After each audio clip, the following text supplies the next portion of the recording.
Bueno, muchas gracias, Olguita, Erika, por la invitación a dar esta charla, que la verdad es, voy a tratar de que no sea pasar y pasar estudios clínicos, porque eso a la larga resulta un poco latero. Efectivamente, estas son las dos conferencias, o dos de las conferencias más importantes donde se presenta más evidencia científica nueva. Entonces, más que hacer una secuencia de estudios, voy a abordar algunos temas. Mi disclosure, no participo en estudios clínicos de la industria, ni recibo auspicios para asistir a congresos y cursos internacionales. Esta es una conferencia independiente. No asistí al CROI, por lo tanto obtuve la información de distintas fuentes en línea, y de SlideDesk también. Pero sí asistí a Montreal, a AIDS, donde una de las cosas que siempre me ha llamado la atención es que uno ve que el VIH sí es tema en otras partes. Y yo siento que acá en Chile el VIH ya no es tema, y eso es bueno de verlo. A la gente le están recordando, mire, esto existe, esto está aquí. Bueno, estuvimos con una presencia masiva de miembros del SIDA Chile en el AIDS. Nos portamos muy bien, no hicimos ningún tipo de estudio y asistimos muy meticulosamente a la sesión. Voy a partir con este tema de los inhibidores de integrasa y los temas metabólicos y de ganancia de peso. En el CROI se presentó este estudio Rumba, que es un estudio de switch o de cambio. Es un estudio un poco sucio porque el paciente podía estar en otra terapia, podía estar en TAF-Bictegravir y seguir en TAF-Bictegravir o cambiar a TAF-Bictegravir o pasar a dolutegravir 3TC. Y lo que demuestra este estudio es que hay algunas diferencias. Esto no sé si es por la pantalla, pero no apunta. Bueno, si ustedes se fijan, el brazo en naranjo, el dolutegravir 3TC, tiene más ganancia de masa magra de tronco y menos ganancia de masa grasa de tronco, a diferencia del brazo de TAF, que pierde masa magra y gana masa de tronco. Todo esto alcanza diferencias significativas, pero estamos hablando de 112 gramos o 700 gramos, no son cambios tan significativos. La Corte Suiza hizo una revisión del riesgo cardiovascular asociado a los inhibidores de integrasa con las terapias iniciadas entre los años 2008 y 2022.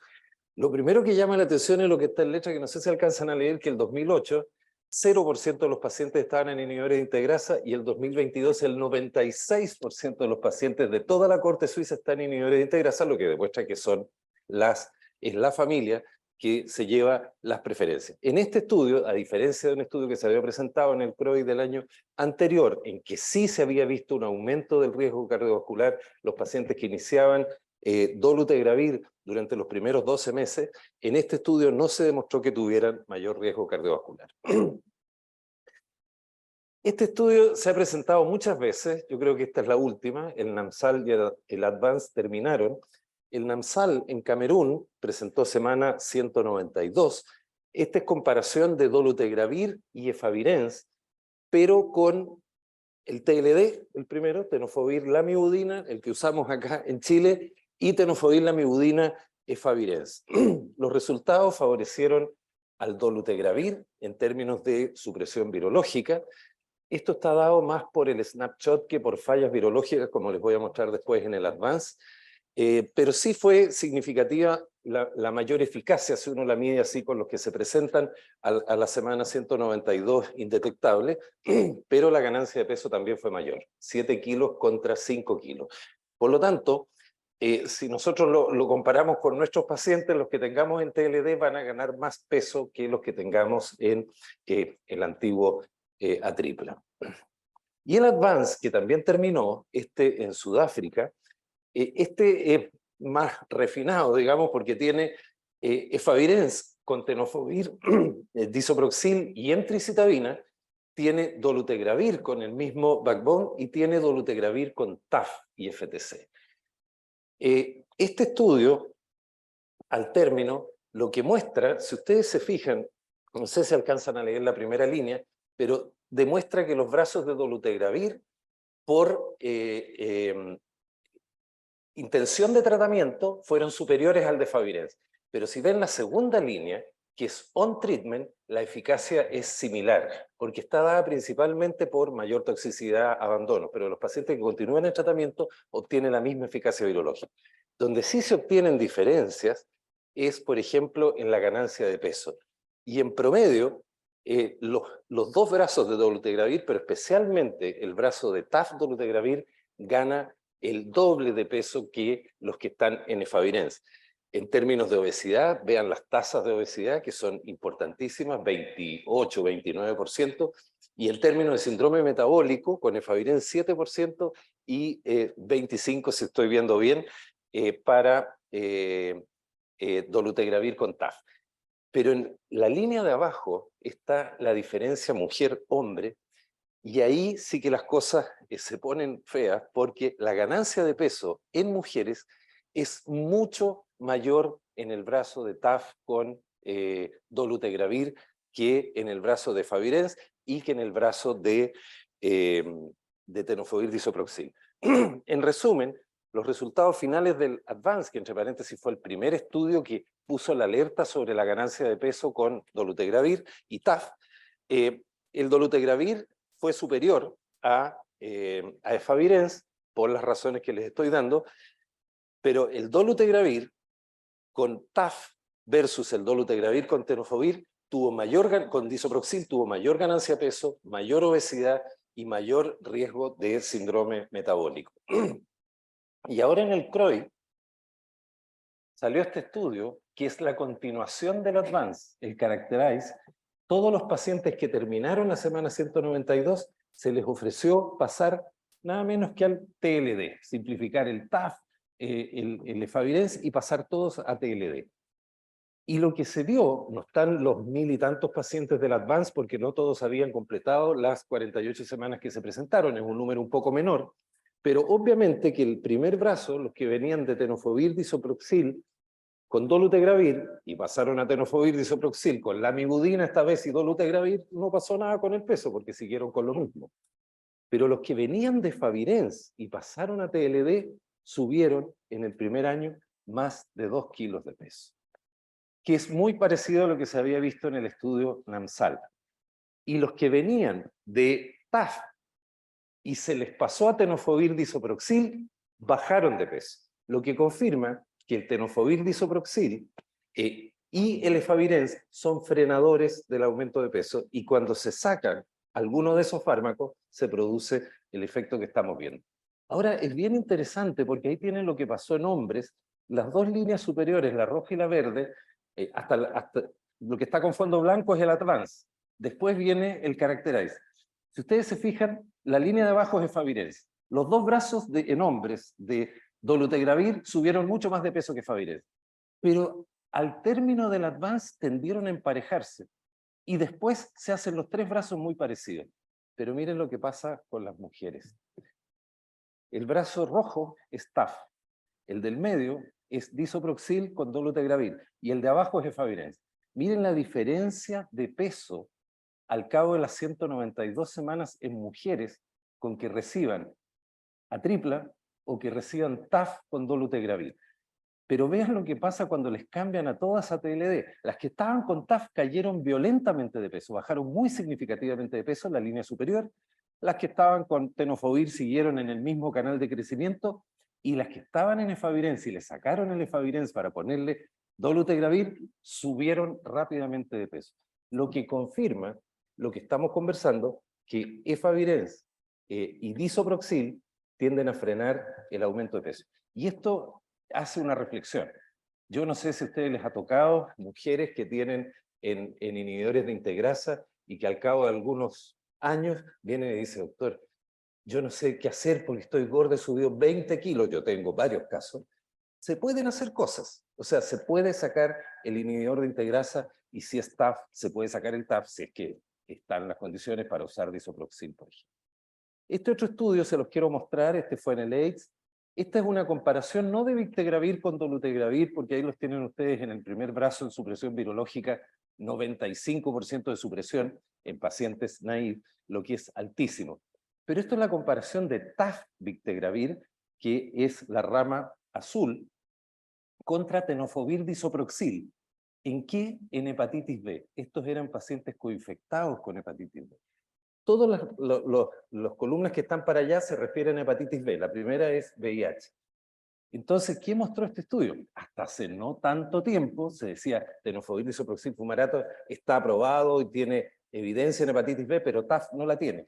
La tiene. TAF anduvo mejor que disoproxil fumarato en hepatitis B. En la primera columna, en carga viral indetectable de hepatitis B al año tratamiento, lo que es todo un logro para hepatitis B, que sabemos que tiene un tiempo largo hasta la negativización. Tuvo una diferencia estadísticamente significativa. En la segunda, grupo de columnas, en normalización de las pruebas hepáticas. Y las dos últimas columnas es cero conversión. La primera, de antígeno E, estadísticamente significativo la mayor seroconversión de antígeno E, y en antígeno de superficie no alcanzó significación porque no se negativizaron mucho. El antígeno de superficie no siempre se negativiza. Entonces TAF está totalmente validado para hepatitis B. El AIDS estuvo lleno de estudios, de subestudios del salsa y el tango. Ustedes se acuerdan que el salsa y el tango son el estudio en switch de pasar a dolutegravir 3TC, que ya se sabía que iba a funcionar porque había funcionado el Gemini, que era el de naive en dolutegravir 3TC, había funcionado muy bien. Nada más que para mostrarles el cambio de peso. Si los pacientes, concéntrense en la segunda, los pacientes que venían con tenofovir disoproxil y se les hizo switch a dolutegravir 3TC, o sea, se les sacó el tenofovir disoproxil, miren cómo se les disparó el peso también. O sea, más evidencia de lo que les estoy diciendo. Esto es para decir que no solo el dolutegravir 3TC ya tiene evidencia, sino que en el AIDS se presentó este estudio con dolutegravir FTC, que es el primero que yo conozco, el simple HIV, y la verdad es que los resultados fueron iguales que con dolutegravir 3TC, y hacer el switch a cualquiera de las dos formulaciones, aunque la formulación de dolutegravir con FTC yo no la conozco, que exista comercialmente o que vaya a existir. Y el grupo de Pedro Kahn, de la Fundación Huésped, en el AIDS, siguió con su línea de ir avanzando en otras combinaciones de dos drogas, incluido 3TC. Ustedes se acuerdan que había sido el estudio Gardel, que fue lopinavir con 3TC y demostró eficacia. Después hicieron el prototipo de estudio con dolutegravir 3TC, después salieron el Gemini y otros estudios que no fueron de la Fundación Huésped. Y acá, no sé qué pasó, están poniendo creativos. ¿Está más chico todavía? Ahí sí que no ven nada. Esa es la colaboración del equipo técnico al éxito de la reunión. Descuénteme el tiempo como los árbitros en el fútbol, por favor. Entonces, ahora hicieron el estudio Andes, que es darunavir. Este darunavir que tienen los argentinos, que es darunavir ritonavir nacional, fabricado nacionalmente, coformulado, que no es el Daruna-Covid que tenemos nosotros, este es de producción argentina, junto con 3TC. Y la verdad es que si el Gardel con lopinavir 3TC había funcionado, no había razón para que, estos eran pacientes naïve, para que este no funcionara. Lo que es destacable es que funcionó igual de bien con menos que con más de 100.000 copias, y que las tasas de falla virológica fueron menores al 2%. O sea, realmente una combinación que funciona muy eficazmente, independiente de la carga viral. Lo sé, a mí también me da cosa empezar con 2 antirretrovirales cuando tiene más de 100.000 copias, pero evidencia hay, no los van a meter presos si lo hacen.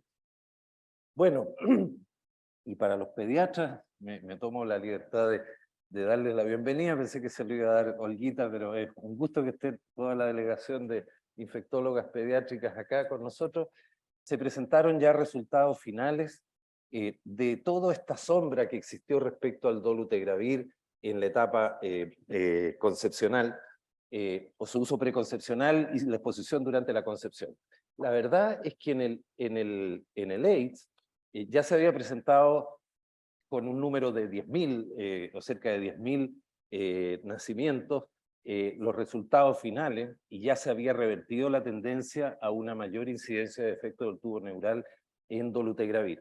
Pero acá se presentaron estudios que son más de 35.000 partos de niños vivos y mortinatos en estudios realizados en Kenia, Sudáfrica, Eswatini, y la verdad es que las tasas de prevalencia de defecto del tubo neural para dolutegravir es 0,08, para mujeres VIH negativas, porque esto no es solo de VIH positiva, 0,08, y para efavirenz 0,16. O sea, realmente queda totalmente despejado esa duda respecto de que dolutegravir pudiera asociarse a defectos del tubo neural.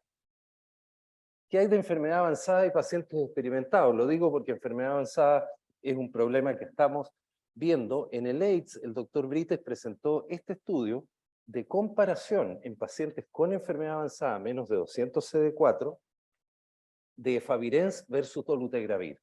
Y lo que demostró fue superioridad del dolutegravir sobre el efavirenz. Se morían menos pacientes en dolutegravir que en efavirenz, y se suprimían virológicamente más pacientes. La mortalidad, lo esperado, en los primeros 100 días. Estos pacientes que llegan con enfermedad avanzada se mueren tempranamente con el inicio de la terapia porque no alcanzan a beneficiarse o a reconstituirse. Y vean las diferencias significativas, les insisto, la diferencia entre dolutegravir y efavirenz está dado principalmente por lo que se ve al final, que son las descontinuaciones de efavirenz, lo que se traduce en menor supresión, a menos de 50 copias y a menos de 200 copias si se hace el snapshot. Y en muertes también hubo más muertes, sí, con efavirenz. Y acá me quiero detener porque yo he visto cuando hacemos los comités de terapia que todavía existe la expectativa o la creencia de que un paciente que tiene falla virológica hay que darle 3 drogas activas. Y nos llegan solicitudes de combinaciones de drogas que la verdad es que con la evidencia actual no es necesario. Todas las guías, en base a los estudios Ernest y Second Line, en que rescataron pacientes con falla virológica con lopinavir y 2 nucleócidos, después el Downing, que comparó dolutegravir con 2 nucleócidos con lopinavir con 2 nucleócidos y demostró superioridad el dolutegravir sobre el lopinavir con 2 nucleócidos, y después salió el NADIA, que se presentó en el CROI anterior, que se comparaba dolutegravir con darunavir, ambos con 2 nucleócidos, de los cuales uno, o a veces ninguno, era activo, y demostraron altas tasas de eficacia. Lo nuevo de este estudio DEFT es que incorporó otro brazo. Si ustedes se fijan, las 2 barras, la azul y la gris, es el NADIA, es darunavir versus, con 2 nucleócidos versus dolutegravir. Pero la del medio es dolutegravir más darunavir, sin nucleócidos. Eso es nuevo, y hay muy poca evidencia respecto de dolutegravir, darunavir. Hay un estudio que es el Dualis, pero que no es en el contexto de fracaso. Y si ustedes se fijan en la última guía europea, recomienda esta combinación, pero le pone evidencia B3, o sea que no hay evidencia científica. Ahora la hay, y esto salió en el CROI.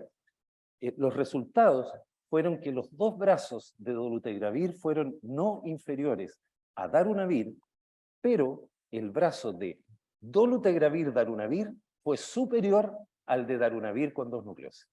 Entonces, cuando tenemos ¿cómo se llama? La opción de rescatar con darunavir más trubada, también podemos rescatar con darunavir más dolutegravir.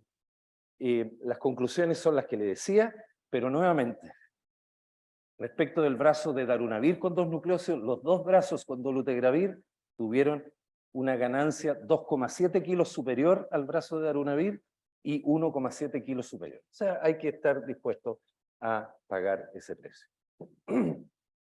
Y uno de los antirretrovirales de long acting, que yo creo que es algo que se viene muy fuerte, les anticipo, lo vamos a ver, me toca dar la charla mañana, que ya lenacapavir fue aprobado en algunos contextos por la FDA, y ya están las guías, las últimas guías clínicas del DHHS que aparecieron hace de un mes. Se presentó este estudio, el SOLAR, que ha sido muy difundido, se ha hecho muy famoso, porque es la comparación por primera vez entre cabo-rilpi, inyectable, obviamente, y TAF con Victegravir. Lo cual va a dejar de ser muy novedoso porque el comparador pasó a ser para todos los estudios TAF con Victegravir. Antes era tenofovir con efavirenz, ahora es este el comparador. Entonces se randomizaron estos pacientes suprimidos a seguir con TAF, Victegravir, nuevamente un poco contaminado porque algunos ya estaban en TAF Victegravir, o sea, no son todos cambios a TAF Victegravir, por lo tanto cuando veamos el tema del peso, algunos ya lo habían tenido desde antes, y a 2 brazos de cabo-rilpi, uno con inducción oral y otro sin fase de lidín, como actualmente está permitido. Los resultados notables es el switch, pero menos de 1% de falla virológica. No miren tanto la eficacia, sino que falla virológica, menos de 1%. La ganancia de peso la informan como no muy significativa, pero si uno va al dato duro de los que pasaron de normal a sobrepeso o de sobrepeso a obesidad, es un porcentaje no despreciable de los pacientes. La mala noticia es que en 3 de las fallas apareció resistencia a rilpivirina, en las 3, y en una de ellas resistencia de alto nivel a inhibidores de integrasa.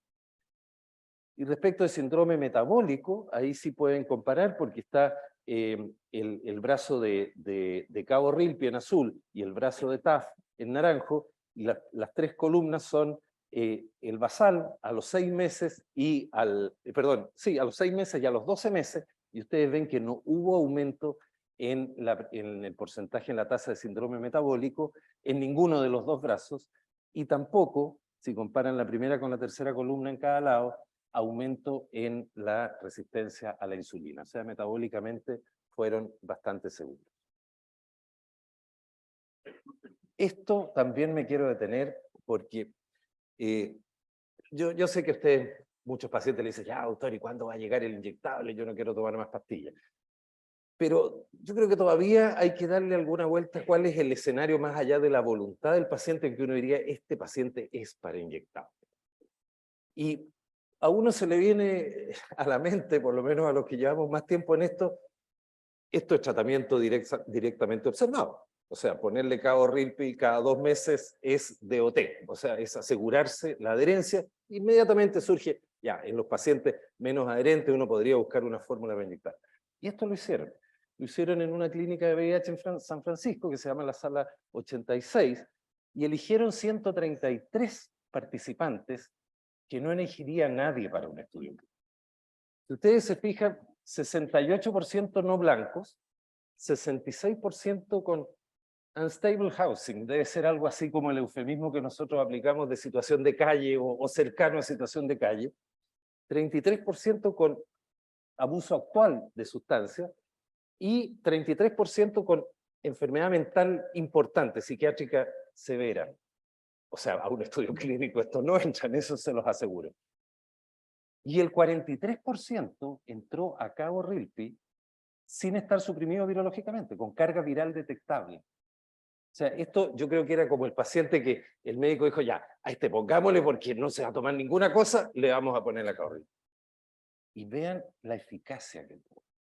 Una tasa de falla virológica de 1,5%, contando los que venían no suprimidos. O sea, realmente fue una muy buena opción con una media de seguimiento de 26 semanas. Hay que buscar las fórmulas, cómo hacerlo para que vengan las citas, pero ya hay bastante evidencia que estas ventanas de 2 meses permiten, se las voy a mostrar también, alguna flexibilidad. Respecto de nuevos antirretrovirales, el que se viene es lenacapavir, sin ninguna duda, y se presentaron en el CROI ya resultados de semana 80 del Calibrate, que es lenacapavir en pacientes naive. Lenacapavir anda buscando marido en realidad, porque es una excelente droga, pero no hay con qué combinarlo en este momento. Si ustedes se fijan, lenacapavir se inyecta cada 6 meses, y actualmente hay evidencia que la administración oral puede ser semanal, y ya hay evidencia de eso con estudios. Entonces, darle una inyección cada 6 meses, pero que siga tomando Victegravir todos los días, o que siga tomando TAF todos los días, no es como un gran avance. En todo caso, los resultados que ustedes ven allá fueron bastante buenos y similares en tasa de supresión a TAF con Victegravir, que es el comparador, como le digo, que actualmente la lleva. Y el Capela, que es en pacientes experimentados y que es el que motivó la aprobación por la FDA del lenacapavir. Estos eran pacientes que prácticamente no tenían opciones terapéuticas. El brazo no randomizado eran pacientes que tenían resistencia a todo. O sea, lo único que tenían era el lenacapavir y los otros tenían resistencia a 3 familias. Y los resultados fueron bastante interesantes porque si ustedes se fijan en la segundo grupo de columna, el porcentaje de pacientes, de estos pacientes fuertemente tratados, con más de 50 copias fue solo de un 15%, pacientes que no estaban suprimidos y que no había prácticamente con qué tratar. Y la doravirina, que en Chile tampoco tenemos, tal como no tenemos el dolutegravir con 3-TC, se están presentando bastantes estudios de doravirina y se reactivaron los estudios con islatravir, que ustedes saben que se habían puesto en hold por el tema de la linfopenia. Entonces, se presentaron en el CROI este estudio en que también de Big TAF se hacía, o se continuaba con Big TAF, o se hacía el switch a doravirina más islatravir. Los resultados, pacientes que venían suprimidos, estos switch, falla virológica, nada. O sea, realmente muy buenos resultados.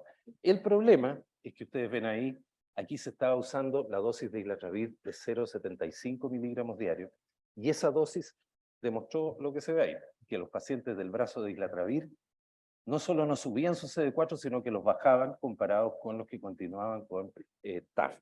Por lo tanto, la linfopenia con esa dosis está súper demostrada. Y este estudio, venían de distintos antirretrovirales, en este otro estudio que también se presentó en el CROI, venían todos de TAF con Victegravir, y pasó lo mismo, prácticamente ninguna falla virológica, pero vean los números en linfocitos. Los del brazo de islatravir bajaron sus linfocitos porque el islatravir, con este mecanismo de inhibición de la no competitiva de la transcriptasa reversa, tiene un efecto antiproliferativo de los linfocitos y bajan sus linfocitos.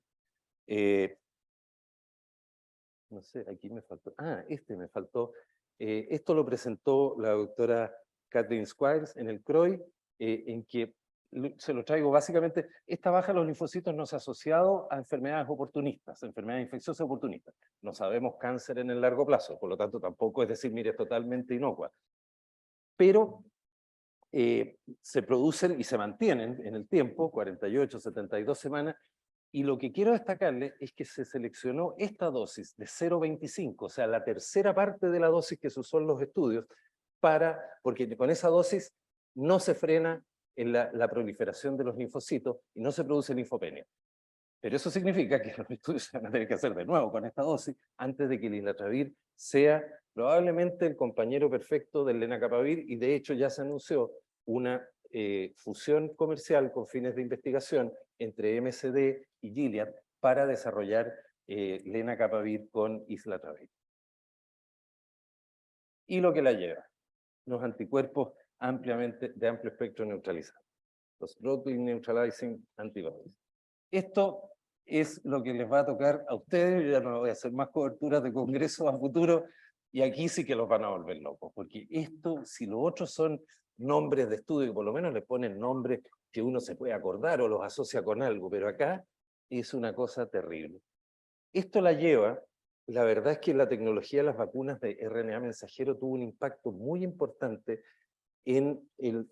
No es que con las vacunas de mRNA se generen anticuerpos ampliamente neutralizantes, eso no es así, pero permiten hacer un archivo de antígenos a los cuales dirigir el anticuerpo, que uno le da al blanco correcto y tiene un anticuerpo ampliamente neutralizante. O sea, le permite ampliar su bagaje de antígenos a los cuales dirigir los anticuerpos. Y estos se están usando ya en estudios, en tratamiento, en prevención y en cura. 5 minutos. Ya, voy a hacer la cosa. Todo esto es lo que se viene para esto. Y esto ya se presentó, lenacapavir con anticuerpos ampliamente neutralizantes, de dos tipos, uno contra el CD4 y uno contra el ASAB3. ¿Qué hacían? Le daban una inducción de 2 días de lenacapavir oral junto con la inyección de lenacapavir, y le ponían la infusión de los 2 anticuerpos en 2 dosis distintas. Y después para la casa 6 meses, vuelva a las 26 semanas. Y esto es lo que pasó.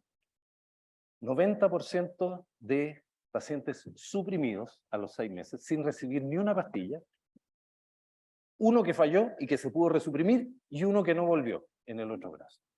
O sea, son estudios recién iniciales, 10 pacientes, pero claramente va a ser una opción terapéutica. PrEP y PEP,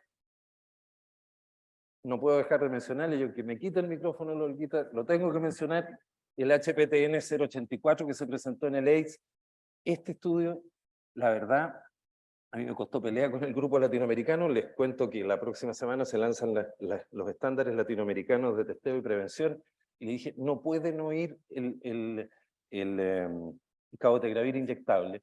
¿Ustedes se acuerdan del 083 que se hizo en hombres gay y mujeres trans? Este se hizo en mujeres cis. Y la PrEP en azul con cabotegravir fue significativamente superior a la PrEP estándar con tenofovir. Y esto había sido en el 083, 66% de diferencia, y en este 88%. Mi opinión, tómenla, déjenla, mujer cis, tal como anticoncepción inyectable, PrEP inyectable. Porque, aquí yo sé que en estos tiempos no se puede decir, no se portan bien, no se toman el tenofovir. Vean ustedes, en verde son las que tenían toma correcta de tenofovir, en verde. O sea, la gran minoría. Lo que explica que el tenofovir, ya acuérdense, los primeros estudios de PrEP, en mujeres no funcionaba. Y no funcionaba por un problema de adherencia. Bueno, esto lo voy a pasar muy rápido. Las ventanas de la administración de cabotegravir pueden ser más largas, y lo va a mencionar Fernando. Ojo, sí, con la PrEP con cabotegravir, porque cuando seroconvierten, cuando se infectan, no nos damos cuenta, porque se puede demorar hasta 6 meses en aparecer la seroconversión o en dar test positivo. Esto es lo que se llama Long Acting Early Viral Inhibition con cabotegravir. Así que ojo, consultar a un paciente en PrEP con cabotegravir y decirle, ya tú no te infectaste, hay que hacer un seguimiento. Y hacen seroconversiones mucho menos ruidosas. Esto se presentó en el AIDS, vergüenza nacional, 860 pacientes en PrEP en el sistema público en Chile, la meta eran 10.000 al año 2019, y en toda Latinoamérica, solo 3 países pasan los 1.000 pacientes, personas en PrEP, perdón. Victegravir para PEP, ya hay estudios, se puede usar. ¿Con qué se hace la PEP? Normalmente con dolutegravir, debiera ser, ¿no es cierto? Victegravir también tiene estudios. Y con esto termino, no puedo dejar de contárselo. La PEP para las ETS. Esto es algo que se viene de todas maneras. Este estudio DoxyPEP se presentó en el AIDS. Básicamente, a personas con VIH o personas en PrEP se les daba el estándar de cuidado, o sea, que consultaran si tuvieran, o sea, las recomendaciones de cuidarse y todo, y que consultaran si tuvieran síntomas de ETS. Y al otro grupo, al de doxiciclina, se le daban unas pastillitas de doxi, 200 miligramos, y se le decía, mira, si usted tiene una conducta sexual de riesgo, tómese 200 miligramos de doxiciclina dentro de lo mismo que la PEP del VIH, 72 horas siguientes a la exposición. Y vean lo que pasó, se redujo en un 66% las ETS en las personas no VIH, y en las personas VIH en un 61% las ETS, haciendo PEP con doxiciclina. Clamidia, significativamente, sífilis, tremendamente, gonorrea, un poco menos, porque sabemos que la gonorrea tenemos un problema de resistencia, que existe gonorrea resistente a doxiciclina, no todas. Esto a mí me parece lo más novedoso en términos de manejo preventivo de las ITS. Este trabajo ya se fue publicado, se presentó en el AIDS y ya está publicado hace 10 días atrás o algo así en el New England Journal of Medicine. En el CROI se presentó este trabajo en Kenia que dijo, no, sabe que eso no es así. Ellos hicieron lo mismo y no les resultó en Kenia. Bajaron un poco, pero no significativo. Pero ahora, en el CROI, se presentó el DoxyVac, que es el mismo DoxyPrep, pero más vacuna. Sí, ya hay vacuna contra la gonorrea. Se los voy a contar y no puedo dejar de contarse. ¿Qué pasó en este DoxyPrep? Los que tenían PrEP bajaron, miren las tasas, 90, 80% sus infecciones por clamidia y por sífilis, los que tomaban doxiciclina. Y los que recibían vacuna, ¿qué vacuna? la meningocócica B, porque dentro de esta separación de hermanos que se produjo entre la Neisseria meningitidis y la Neisseria gonorrea, ¿no es cierto? La meningitidis le gustan otros tejidos que a la gonorrea y mantiene la sensibilidad a los antibióticos, pero siguen siendo hermanos. Y la B tiene una estructura génica parecida. A un grupo, independiente del tema de la doxiprep, los vacunaron y a otro grupo no los vacunaron. Los vacunados redujeron en un 50% por el solo hecho de la vacuna su incidencia de gonorrea, sin hacer PrEP, les insisto. Entonces, esto es alentador. Yo creo que se vienen novedades en términos de estrategias novedosas en prevención de ITS, porque la verdad, ya conocemos algunas cifras de lo que está pasando en Chile, de lo que está pasando en Estados Unidos. La sífilis está disparadísima, hay un aumento de las tasas de ITS, pero brutal a nivel mundial y en Chile también. Bueno, esto es para agradecer a mi hospital, al grupo de SIDA Chile y al taller latinoamericano por el honor de trabajar con ustedes, y para invitarlos para la próxima semana a que se conecten. Les vamos a hacer llegar el link al cuarto Antiretroviral Trends, que va a ser en México. Le pusimos un sombrerito mexicano ahí muy ad hoc, que no se nota, y en que tenemos un bloque completo de PNAPs para los que estén interesados en el tema. Muchas gracias y disculpen los